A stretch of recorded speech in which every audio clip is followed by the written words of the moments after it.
Welcome to சமையல் with கவி. நம்ம இன்றைக்கி என்ன ரெசிபி பார்க்க போகிறோம்னா எக் சேமியா எப்படி செய்யுதுன்னு பார்க்க போகிறோம். சேமியா பிடிக்காதவங்களுக்கு கூட இந்த மாதிரி செஞ்சு கொடுத்து பாருங்கள், வேணும்னு கேட்டு வாங்கி சாப்பிடுவாங்க.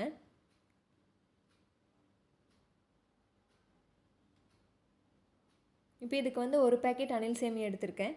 இப்போ இதை நம்ம ரோஸ்ட் பண்ணி எடுத்துக்கலாம்.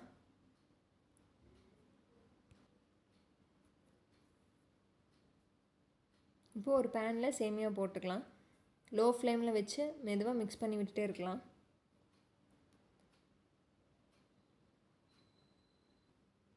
இப்போ இது ஒன்றோட ஒன்று ஒட்டி இருக்குது. இப்போ இது நம்ம உடச்சி விட்டுக்கலாம்.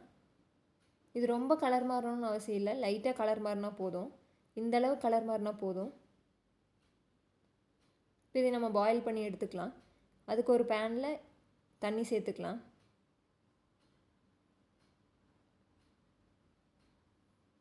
சேமியா மூழ்கிற அளவுக்கு தண்ணி சேர்த்துக்கலாம். இது கூட ஆயில் 2 டேபிள் ஸ்பூன் சேர்த்திக்கலாம். நம்ம ஆயில் சேர்த்தும் போது சேமியா ஒன்றோட ஒன்று ஒட்டாமல் இருக்கும். இப்போ இது கூடவே தேவையான அளவு உப்பு சேர்த்துக்கலாம். இப்போ தண்ணி லைட்டாக சூடானதும் சேமியா சேர்த்துக்கலாம்.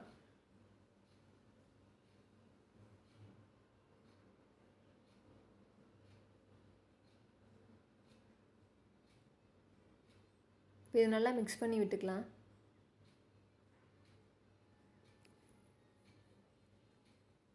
இப்போ இது நல்லா இந்த அளவுக்கு வெந்தால் போதும். இப்போ நம்ம அதை வடித்து எடுத்து வச்சுக்கலாம். இப்போ எக் பொடிமா செய்கிறதுக்கு நான் 3 எக் எடுத்திருக்கேன்.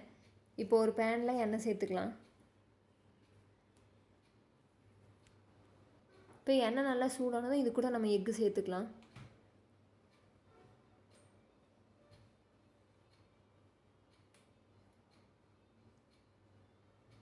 இப்போ இது நல்லா மிக்ஸ் பண்ணி விட்டுக்கலாம். இப்போ இது கூட நம்ம தேவையான மசாலா சேர்த்துக்கலாம். 1 teaspoon red chilli powder, 1 teaspoon garam masala, 1 pinch மஞ்சள் தூள் எடுத்திருக்கேன். இப்போ இது எல்லாத்தையும் நல்லா மிக்ஸ் பண்ணி விட்டுக்கலாம். இப்போ எக் பொடி மாஸ் ரெடி ஆயிடுச்சு.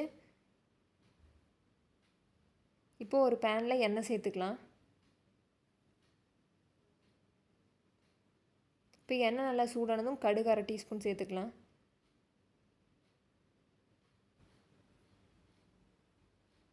கடுகு நல்லா பொரிஞ்சிருச்சு. இப்போ இது கூட சோம்பு 1/2 டீஸ்பூன், கிராம்பு 2 எடுத்திருக்கேன். இது சேர்க்கறதுனால நல்லா மணமாகவும் இருக்கும், டேஸ்ட்டும் நல்லாயிருக்கும். இப்போது ஒரு பெரிய வெங்காயத்தை சின்ன சின்னதாக கட் பண்ணி வச்சுருக்கேன், அதையும் சேர்த்துக்கலாம். இப்போ இது கூடவே கருகாப்பிலை, 2 பச்சை மிளகாய் விதை எடுத்து வச்சுருக்கேன், அதையும் சேர்த்துக்கலாம்.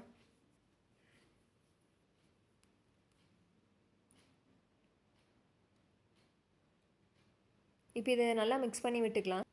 இப்போ வெங்காயம் கோல்டன் ப்ரௌன் ஆகிற வரைக்கும் நல்லா வணக்கிக்கலாம். இப்போ இது கூட தேவையான அளவு உப்பு சேர்த்துக்கலாம். இப்போ இது கூட மசாலாவையும் ஆட் பண்ணிக்கலாம். 1/2 teaspoon red chilli powder, 1 pinch மஞ்சள் தூள் சேர்த்துக்கலாம். இப்போ மசாலாவோட பச்சை வாசனை போகிற வரைக்கும் நல்லா வணக்கி விட்டுக்கலாம். இப்போ இது நல்லா வணங்கிருச்சு. இப்போ இது கூட ஒரு சின்ன தக்காளியை சின்ன சின்னதாக கட் பண்ணி வச்சுருக்கேன், அதையும் சேர்த்துக்கலாம்.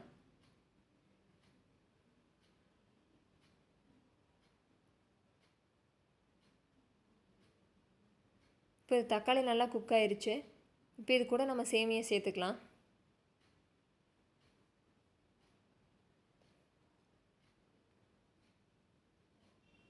இப்போ இது எல்லாத்தையும் நல்லா மிக்ஸ் பண்ணி விட்டுக்கலாம்.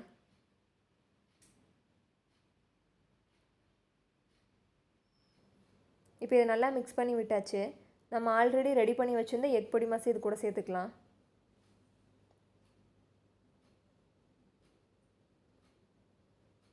இப்போ இது மேலேயே மல்லி இலை போட்டுக்கலாம்.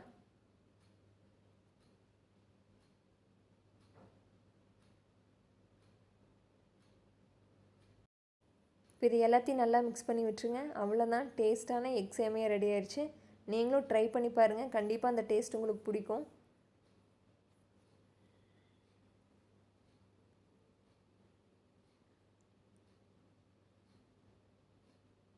இப்போ இது பிளேட்டுக்கு மாற்றிக்கலாம்.